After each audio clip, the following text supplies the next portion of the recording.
A massive update to Battlefield 6. RedSec, Paul, all of it has just been announced on X. Bigger maps, huge BR balances and changes, solo mode in RedSec. If this is all true, this is awesome. They addressed it to the Battlefield community. A lot of the stuff that I will go over here, we already know. They're just like reiterating it, but there is some super interesting stuff towards the end. Exciting even. They talk about the two massive experiences in Battlefield 6 and RedSec, and also a mention to Portal and what you guys have been doing in there. I do have a video coming up on that actually tomorrow, which is awesome. For them though, they say it is just the start, and they've been watching, reading, and listening to everything that the community have said or posted. Battlefield has always been at its best when it is built together, as we have done on our journey through Battlefield Labs, our open beta, and the launch of the current Season 1. Again, I've said it, it is really nice to see them doing this with Battlefield 6, because in 2042, well, let's not talk about it. We were left pretty much to fend for ourselves.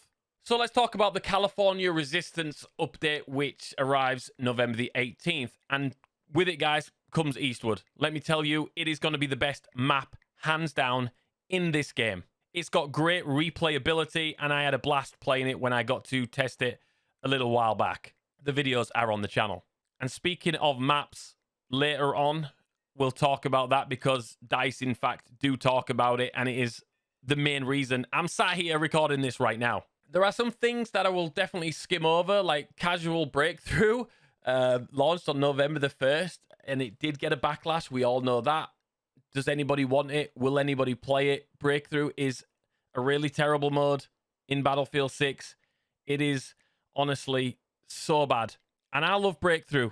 The maps don't suit the mode at all, and it just ends badly every single time. The attackers can never push. It's really, really rough. But I'm glad to say changes are being made to that as well. So hopefully we get a breakthrough that plays how it should. Back to Casual Breakthrough, they're hopefully going to add some more maps and make some balance changes between bot and player counts, things like that. But again, that's not for me. While we're speaking of bots, I detest them in any game. Battlefield Studios argue that they make games start quicker. I don't care. I'd rather a game starts with real players. I just don't care how long I've got to wait. I just do not want a bot in sight.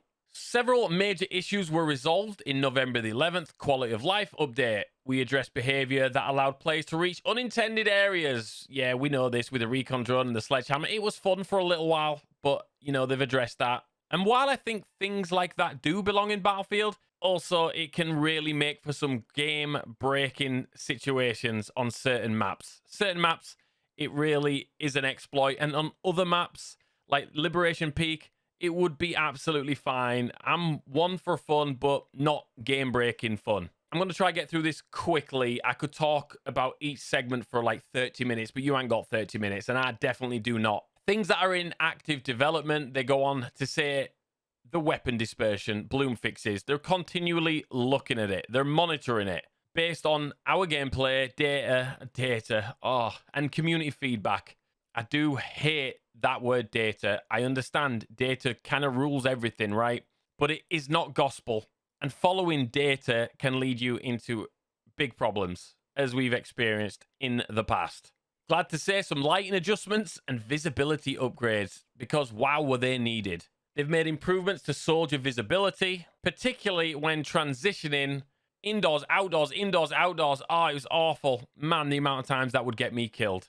Some great news for Portal, Fort Linden.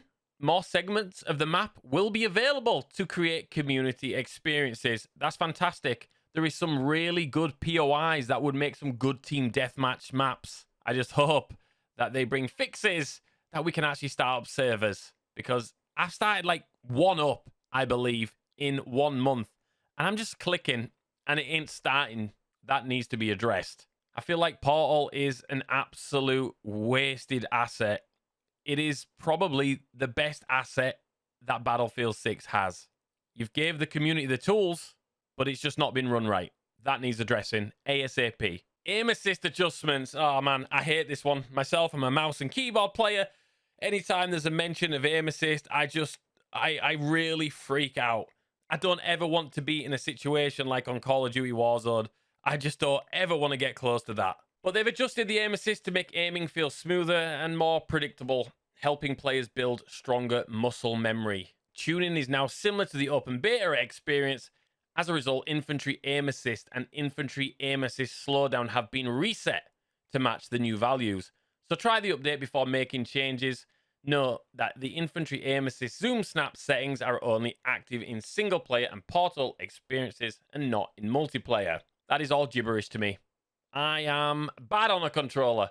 I can't do it. So good luck to you guys. Hopefully you get better, but just not aimbot better. So let's look forward to December the 9th and the Winter Offensive update, which is the third segment of Season 1. There's going to be a vehicle balance pass, which is initial tuning to smooth out some of the biggest balance outliers between vehicles. Expect more consistent vehicle combat across the board. If you're a vehicle main, this is awesome. For me, again, it scares me.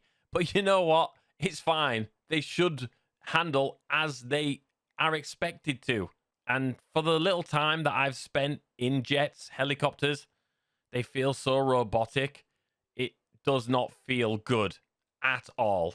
As we discussed, Breakthrough mode, several maps in Breakthrough have been updated to improve the balance and flow. For example, and this is one that I pointed out, that Sector 1 in Mirak Valley now has fewer available vehicles and adjusted capture zones to help attackers make better progress. Yeah, you couldn't. And I pointed that out. It was terrible. It was like headbutting a wall. It's not good.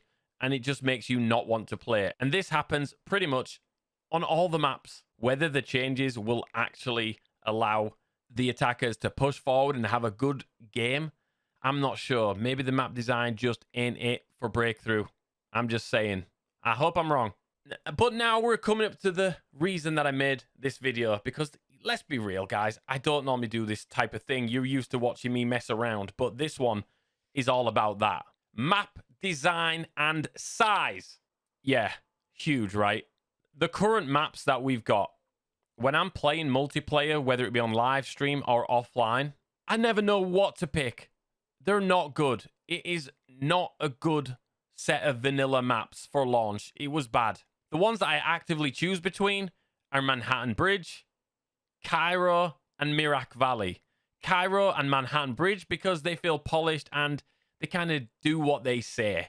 They're not so small. You have got different flanking routes and they look pretty nice.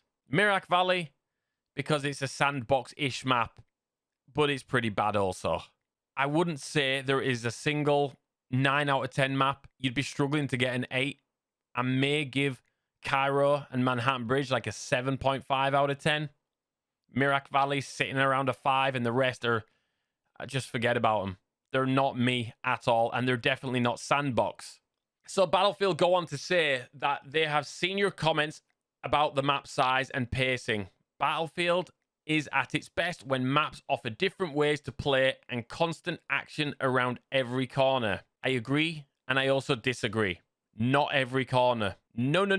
That's not sandbox. Sandbox is not predictable. It's not action around every single corner at all. One game, it might be, and then the next is just not. But they go on to say striking the balance is always a priority, and we are committed to a variety of map types across the future seasons. And I will back them up on this one. With Eastwood arriving in the California Resistance update, we will continue monitoring existing maps and modes while also learning from community creations in Portal. Well, firstly, you've got to fix Portal because it's a mess. The UI on the landing page is just a mess too. It doesn't say Portal, it says community. Like, just make it say Portal there. It makes no sense. It needs a lot of cleaning up. People get lost easily. I play the game every day and I'm just clicking stuff sometimes. I'm like, where the hell am I? But I will say, again, that Eastwood is gonna be the best map in the game. It's probably sitting around an 8, an 8.5 out of 10. It's very nice. From what I played with other creators and against them, obviously, it was really good then, and there was time to breathe. So with the rest and wider Battlefield community, it's going to be even more so, and definitely less sweaty because they're full-on sweaty triads. Not saying you guys aren't. You can be, believe me. I went 0-6 last night. So this is the big one. They're basically saying, without saying, we know you want bigger maps, and they are coming in future seasons. Another huge one for you and your friends, that they're evaluating ways to make it easier to group up with friends and resolve issues that may prevent smooth sessions and joining each other. That's a huge problem right now. It's a right fast to get into a game of RedSec sometimes.